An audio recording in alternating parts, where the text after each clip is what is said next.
हाँ तो प्यारे बच्चों, कैसे हैं आप सभी। उम्मीद करते हैं कि सभी अच्छे होंगे। आइए एक बार फिर से लेकर के आए हैं विद्युत धारा के चुंबकीय प्रभाव के एक एक करके वेरी वेरी इंपॉर्टेंट ऑब्जेक्टिव को। तो प्यारे बच्चों, बोर्ड एग्जाम के लिए जो है बहुत ही मोस्ट इंपॉर्टेंट यहाँ का ऑब्जेक्टिव होने वाला है, इसलिए सभी लोग बिल्कुल अच्छे तरीक़ा से इसको देखेंगे और एक बार इस वीडियो को लाइक ज़रूर कर देंगे जाते जाते, ठीक है। तो आइए बच्चों शुरू करते हैं। विद्युत धारा के चुंबकीय प्रभाव का मैंने ये A to Z क्लास मैंने लाइव में आपको दे दिया है, लेकिन प्यारे बच्चों ये ऑब्जेक्टिव बहुत ही अच्छी तरीक़ा से मैं आपको दे सकूं, इसके लिए मैंने रिकॉर्ड वीडियो शूट कर लिया, ठीक है। तो आइए बच्चों शुरू करते हैं, एक एक करके क्लास को स्टार्ट करते हैं बिना देरी किए। तो चैप्टर का नाम यहाँ पे हो गया विद्युत धारा के चुंबकीय प्रभाव, ठीक है। क्वेश्चन नंबर 1 को देखें बच्चों, तो आप लोग देख सकते हैं यहाँ पर विद्युत फ्यूज विद्युत धारा के किस सिद्धांत पर कार्य करता है, इसको लास्ट क्लास में मैंने बताया था बच्चों, ठीक है ना। विद्युत फ्यूज के बारे में जा करके देख लीजिएगा। तो ऊष्मीय प्रभाव पर काम करता है, जानते हैं क्यों? क्योंकि गर्म होने के बाद जो है ना यह पिघलता है। विद्युत फ्यूज जो है यह गर्म होने के बाद पिघल जाता है, ठीक है। इसलिए कहा जाता है कि विद्युत फ्यूज धारा के किस सिद्धांत पर, तो ऊष्मीय सिद्धांत पर काम करता है बच्चों, ठीक है ना। आइए दूसरा नंबर सवाल को देखें बच्चों। इसमें कह रहा है क्या कि विद्युत फ्यूज विद्युत धारा के किस सिद्धांत पर कार्य करता है। वो एक ही सवाल 2 बार रिपीट हो रहा है ना। चलिए दूसरा नंबर सवाल यहाँ है, ठीक है।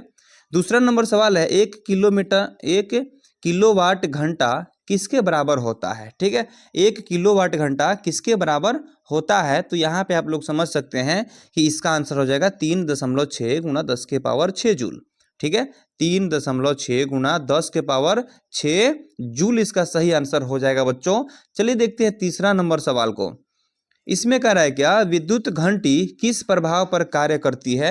तो प्यारे बच्चों, विद्युत घंटी जो है चुंबकीय प्रभाव पर कार्य करती है, यानी कि इस प्रकार से विद्युत घंटी को बनाया गया रहता है। इसमें घंटी ये लटका रहता है, ठीक है ना, और ये इधर इधर आकर्षित करता है, कभी इधर आकर्षित करता है, ठीक है, और दोनों तरफ यह आवाज करना शुरू कर देता है। तो इसलिए कह सकते हैं कि चुंबकीय प्रभाव पर इसको क्या करता है कि यहाँ पर जो है उसको कार्य करती है बच्चों, ठीक है। चलो देखते हैं चौथा नंबर सवाल को।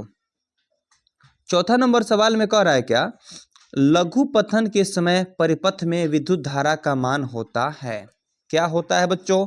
तो मैंने लास्ट में बताया था कि लघु पथन का मतलब क्या होता है। तो लघु पथन का हम लोग अर्थ कह सकते हैं कि शॉर्ट सर्किट होता है, ठीक है। क्या होता है जी? Short circuit. दोनों माइनस और प्लस तार जब एक ही में कनेक्ट हो जाता है तो उसे कहते हैं लघु पथन। और लघु पथन जब होता है ना तो ये परिपथ में धारा पूरा रफ्तार में बहना शुरू कर देता है और प्रतिरोध क्या हो जाता है बच्चों? जीरो हो जाता है, प्रतिरोध जीरो। तो आपसे ये भी सवाल कर सकता है कि लघु पतन के समय प्रतिरोध क्या होता है? शून्य होता है। अति भारण के समय प्रतिरोध क्या होता है? तो शून्य होता है, ठीक है। लेकिन इसमें देखिए बच्चों, तो लघु पतन के समय पूछ रहा है सवाल कि विद्युत धारा का मान होता है, क्या होता है मेरे बच्चे? तो बहुत अधिक बढ़ जाता है, बहुत अधिक बढ़ जाता है। यहाँ पे सी नंबर आंसर सही हो जाएगा, ठीक है। चलो आगे देखते हैं 5वां नंबर सवाल को। पूरा डिस्कस के साथ बच्चों आपको ये सारे के सारे ऑब्जेक्टिव बताएंगे, आप लोग बिल्कुल ध्यान से देखना, ठीक है। चलिए आगे बढ़ते हैं। डायनेमो का सिद्धांत आधारित है, डायनेमो का सिद्धांत आधारित है तो ये हो जाएगा विद्युत चुंबकीय प्रेरण पर, विद्युत चुंबकीय प्रेरण पर, ठीक है। चलिए आगे बढ़ते हैं। 6ठा नंबर सवाल देखें बच्चों। इसमें करा है कि डायनेमो से किस प्रकार की धारा प्राप्त होती है ना। डायनेमो से किस प्रकार की धारा प्राप्त होती है, तो इसमें आप कह सकते हैं कि दिष्ट धारा भी और प्रत्यावर्ती धारा भी, यानी कि कह सकते हैं ऑप्शन नंबर सी, यानी कि दोनों धाराएं। ऑप्शन नंबर सी आपका सही हो जाएगा, ठीक है। चलो 7वां नंबर देखते हैं बच्चों। सवाल क्या कर रहा है कि विद्युत बल्ब में कौन सी गैस भरी रहती है। तो विद्युत बल्ब में प्यारे बच्चों गैस भरी रहती है, अगर देखा जाए तो निष्क्रिय गैस भरी रहती है। कौन सी गैस? निष्क्रिय गैस भरी रहती है, ठीक है। जो गैस क्या करता है, किसी भी गैस से क्रिया नहीं करती है। अगर क्रिया करता तो ये बल्ब है, इसमें ये फिलामेंट जो लगा हुआ है यह क्रिया करता तो इससे कांटेक्ट हो जाता है इसका ऊष्मा, ठीक है, और ये क्या होता है, आग पकड़ लेता पूरे बल्ब में, ठीक है। इसलिए इसमें निष्क्रिय गैस भरी रहती है, ठीक है। चलो बच्चों आगे बढ़ते हैं। 8वां नंबर सवाल को देखते हैं। कह रहा है कि भारत में उत्पादित प्रत्यावर्ती विद्युत धारा की आवृत्ति होती है। भारत में उत्पादित प्रत्यावर्ती विद्युत धारा की प्रवृत्ति होती है।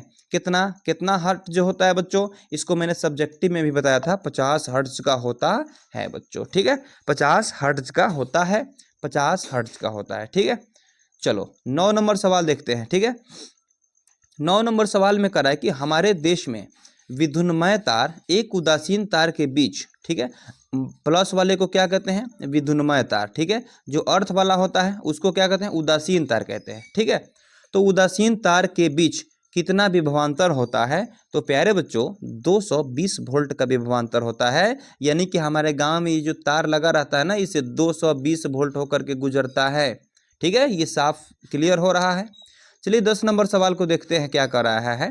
कह रहा है कि विद्युन्मय तार यानी प्लस वाला जो तार है किस रंग का होता है, तो प्यारे बच्चों इसको मैंने सब्जेक्टिव में बता दिया है, लाल होता है, लाल होता है। ठीक है, और उसके बाद अगर उदासीन तार को देखा जाए तो ये जो है काला होता है। ठीक है, और एक अर्थ लिया जाता है जो करंट को संतुलन बनाए रखता है, धरती में उसको गाड़ दिया जाता है, इसकी अगर बात करें तो वह हरा होता है। क्लियर है, चलो आगे बढ़ जाएं। एक ही क्वेश्चन में यहाँ पे कितने सवाल क्लियर हो रहे हैं, 3 सवाल क्लियर हो रहे हैं। ठीक है, यहाँ पे विद्युन्मय तार देखा जाए तो लाल, अगर उदासीन तार देखा जाए तो काला, और अगर देखा जाए अर्थ वाला तार जो जमीन में गाड़ा जाता है उसको हरा कह सकते हैं। ठीक है, आइए देखते हैं बच्चों 11 नंबर सवाल को। इसमें कह रहा है क्या, घरेलू विद्युत परिपथ में उदासीन तार का रंग होता है। ठीक है, घरेलू विद्युत परिपथ में उदासीन तार का रंग किस रंग का होता है, तो प्यारे बच्चों काला होता है। ठीक है, यहाँ पे option number C is the correct answer. ठीक है ना, चलो आगे बढ़ते हैं बच्चों। 12 नंबर सवाल को देखते हैं। कह रहा है क्या, चुंबकीय क्षेत्र का एसआई मात्रक है ना, चुंबकीय क्षेत्र का एसआई मात्रक है, क्या है बच्चों, तो चुंबकीय क्षेत्र का एसआई मात्रक टेस्ला होता है। अंग्रेजी में भी कभी कभी लिखा हुआ ऐसे आपको मिल सकता है टेस्ला, या फिर हिंदी में ऐसे लिखा हुआ मिल सकता है। ठीक है, चलो देखते हैं 13 नंबर सवाल को। 13 में कह रहा है क्या, विद्युत चुंबकीय प्रेरण की खोज किसने की थी, है ना, तो विद्युत चुंबकीय प्रेरण की खोज जो है फैराडे ने किया था। ठीक है, फैराडे साहब ने विद्युत चुंबकीय प्रेरण की खोज किया था बच्चों। ठीक है, चलो आगे बढ़ते हैं। 14 नंबर सवाल को देखते हैं। कह रहा है कि दी गई वोल्टता के स्रोत से जुड़ी किसी चालक में प्रति सेकंड उत्पन्न ऊष्मा होती है, तो बिल्कुल नॉर्मल सवाल होती है बच्चों, धारा के वर्ग के क्या होता है, समानुपाती। ये वाला आंसर आपका सही हो जाएगा, धारा के वर्ग के समानुपाती, ये वाला सही होगा। ठीक है, दी गई वोल्टता के स्रोत से जुड़ी किसी चालक में प्रति सेकंड उत्पन्न ऊष्मा होती है धारा के वर्ग के समानुपाती। ठीक है, चलो देखते हैं बच्चों 15 नंबर सवाल को। कह रहा है यहाँ पर निम्नलिखित पदार्थों में कौन चुंबकीय पदार्थ नहीं है, कौन जो है चुंबकीय पदार्थ नहीं है बच्चों, तो आप लोग यहाँ पे समझ सकते हैं कि लोहा चुंबक में सटता है, निकेल भी सटता है, कोबाल्ट भी सटता है, लेकिन ये पीतलवा जो है ना नहीं सटता है, तो यहाँ पर उत्तर में हो जाएगा पीतल। Option number C is the correct answer. ठीक है, चलो आगे बढ़ते हैं बच्चे। 16 नंबर सवाल को देखते हैं। कह कि पृथ्वी का विभव होता है, ठीक है, पृथ्वी का विभव होता है, तो प्यारे बच्चों शून्य होता है, गोल पृथ्वी है, विभव इसका गोल ही होता है, ट्रिक से याद रखेंगे, है ना। चलो बच्चों आगे बढ़ते हैं। यहाँ पर देखते हैं चुंबकीय बल क्षेत्र का एसआई मात्रक क्या होता है। सिंपल सी सवाल है बच्चों, ये यहाँ पे हो जाएगा न्यूटन प्रति एम्पियर मीटर। यहाँ न्यूटन प्रति एम्पियर मीटर, ये गलत है, ये सभी खत्म है। ठीक है, न्यूटन प्रति एम्पियर मीटर, न्यूटन प्रति एम्पियर मीटर, न्यूटन प्रति एम्पियर मीटर, यानी एनपीएम भी कहीं लिखा हुआ मिल सकता है। ठीक है, चलो बढ़ते हैं 18 नंबर सवाल को देखते हैं बच्चों। कह रहा है क्या कि चुंबकीय क्षेत्र के प्रभाव में विद्युत धारा, कह रहा है चुंबकीय क्षेत्र के प्रभाव में विद्युत धारा क्या होता है बच्चों, क्या होता है, तो चालक पर बल उत्पन्न करता है। ठीक है ना, चालक पर क्या करता है, बल उत्पन्न करता है। आइए देखते हैं 19 नंबर सवाल को। कह रहा है कि चुंबक द्वारा धारावाही चालक पर लगाए गए बल की दिशा ज्ञात करना है। ठीक है, ज्ञात की जाती है, किसके द्वारा ज्ञात की जाती है, तो प्यारे बच्चों फ्लेमिंग के वाम हस्त नियम, फ्लेमिंग के वाम हस्त नियम के द्वारा। ठीक है जी, चलो बढ़ते हैं 20 नंबर सवाल को देखते हैं। कह रहा है कि विद्युत मोटर को चलाया जा सकता है, विद्युत मोटर को चलाया जा सकता है, तो इसमें प्रत्यावर्ती धारा अदिष्ट धारा दोनों धाराओं से चलाया जा सकता है। ठीक है, कभी आप लोग मोटर को जो है ऐसे यूज करके आप लोग इन दोनों तार में कनेक्ट करके देख सकते हैं। ठीक है, चलो आगे बढ़ते हैं 21 नंबर सवाल को देखते हैं। कह रहा है कि विद्युत मोटर की क्रिया आधारित है तो विद्युत मोटर की क्रिया जो है आधारित है विद्युत धारा और चुंबकीय प्रभाव पर, विद्युत धारा और चुंबकीय प्रभाव पर, ठीक है, विद्युत धारा और चुंबकीय प्रभाव पर, ठीक है, विद्युत धारा और चुंबकीय प्रभाव पर, विद्युत धारा और विद्युत धारा के प्रभाव पर नहीं भाई, सॉरी ये यहाँ पे मिस कर रहे हैं हम, ठीक है, यहाँ पे ये नहीं होगा, यहाँ पे जो बोल रहे हैं ना वो यहाँ पे लिखा हुआ है विद्युत धारा और चुंबकीय प्रभाव पर, ठीक है, ऑप्शन नंबर ए इसमें सही हो जाएगा, ठीक है। चलो आगे बढ़ते हैं, 22 नंबर सवाल देखते हैं। करंट डायनेमो के द्वारा बदला जाता है। प्यारे बच्चों ये सवाल बिल्कुल सिंपल है, यांत्रिक ऊर्जा को विद्युत ऊर्जा में, ठीक है, यांत्रिक ऊर्जा को विद्युत ऊर्जा में बदला जाता है। डायनेमो जनरेटर आता है, यंत्र के द्वारा नचाया जाता है ना, और इसे विद्युत प्राप्त किया जाता है जिसे बल्ब वगैरह को जलाते हैं, ठीक है। चलो सिंपल है। 23 नंबर सवाल को देखते हैं। करें कि विद्युत मोटर के द्वारा बदला जाता है, या विद्युत मोटर के द्वारा, ठीक है। अब मोटर के द्वारा अगर बात की जाए तो यह जो है ना मोटर ऐसे है, अगर इसको नचाना है तो इधर से विद्युत देना पड़ता है, ठीक है ना, यहाँ से विद्युत देना पड़ता है। तो विद्युत धारा को यांत्रिक ऊर्जा में, विद्युत ऊर्जा को यांत्रिक कहाँ है, विद्युत ऊर्जा को यांत्रिक ऊर्जा में, ऑप्शन नंबर ए आपका सही हो जाएगा, ठीक है। चलो अगला देखते हैं। 24 नंबर सवाल में कह रहा है कि विद्युत धारा के कारण उत्पन्न चुंबकीय क्षेत्र की दिशा ज्ञात की जाती है।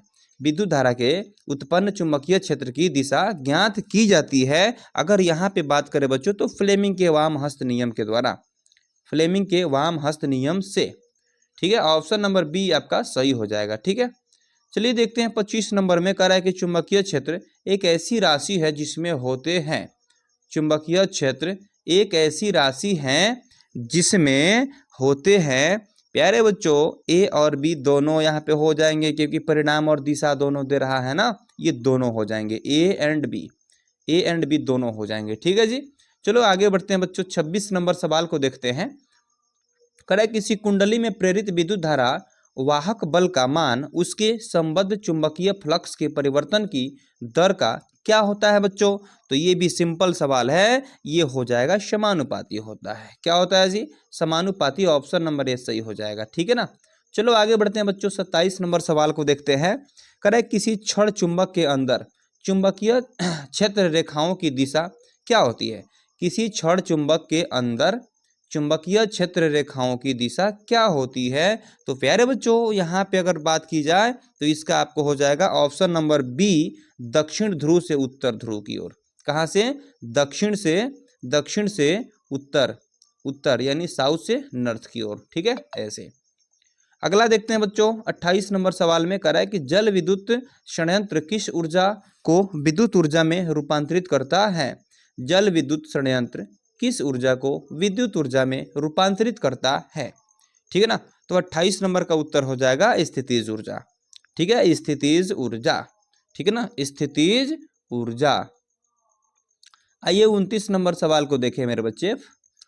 कह रहा है कि वह उपकरण जो किसी परिपथ में, वह उपकरण मान लीजिए कोई उपकरण है, ठीक है, जो किसी परिपथ यहाँ तार में, ठीक है, विद्युत धारा की उपस्थिति संसूचित करता है, उसे क्या कहते हैं, तो प्यारे बच्चों इसे अमीटर कहते हैं। क्या कहते हैं जी, अमीटर, यानी विद्युत को टेस्ट करता है ना, अमीटर है, ठीक है। आगे देखें बच्चों 30 नंबर सवाल, तो यहाँ पे कह रहा है कि माइकल फैराडे थे एक प्रसिद्ध, क्या थे, एक प्रसिद्ध क्या थे, तो ये भौतिक शास्त्री थे। क्या थे, फिजिशियन थे, यानी कि भौतिक शास्त्री इन्हें हम कह सकते हैं। चलिए बच्चों 30 नंबर सवाल यहाँ पे लगभग कंप्लीट हो रहा है, ठीक है। 30 सवाल में से आपके एग्जाम में 30 सवाल के अंदर से ही आएगा, बाहर से एक भी सवाल नहीं जाएगा, ये वादा नहीं, मैं दावा करता हूँ आपसे, ठीक है। अगर वीडियो अच्छी लगे तो एक बार वीडियो को जो है लाइक कर दीजिएगा, चैनल पे अगर नए हो तो चैनल को सब्सक्राइब कर लीजिएगा, ठीक है। अगर आपके दोस्त भी कोई आपकी क्लास में पढ़ रहे हो तो उनके पास इस वीडियो को शेयर जरूर कर दीजिएगा, ठीक है। तो चलिए फिर मिलते हैं। अब जो है लाइव क्लास में मैंने सब्जेक्टिव इसका पढ़ा दिया था, ठीक है। आज मैं ये लेकर के आया था ऑब्जेक्टिव, और ऑब्जेक्टिव के बाद में प्यारे बच्चों आगाज होने वाला है मैथ के सबसे भयानक चैप्टर, जो कि एग्जाम टाइम में मैं पढ़ाने वाला हूं, जिस चैप्टर का नाम है त्रिकोणमिति, जिसे अंग्रेजी में ट्रिग्नोमेट्री कहते हैं। बस आप लोगों की इंतजार है कि बहुत जल्द इसको शुरू कर दिया जाएगा, चैनल पे इसका पोस्ट लगा दिया जाएगा। तो चलिए कल से हम लोग पढ़ेंगे त्रिकोणमिति को, ठीक है। उसके सबसे पहले हम लोग पढ़ेंगे उसका बेसिक, उसके बाद उसका जितना भी बेसिक से लेकर और एडवांस तक जो भी है सभी पढ़ाएंगे आपको, ठीक है। चलिए फिर मिलते हैं फिर। Tata good bye.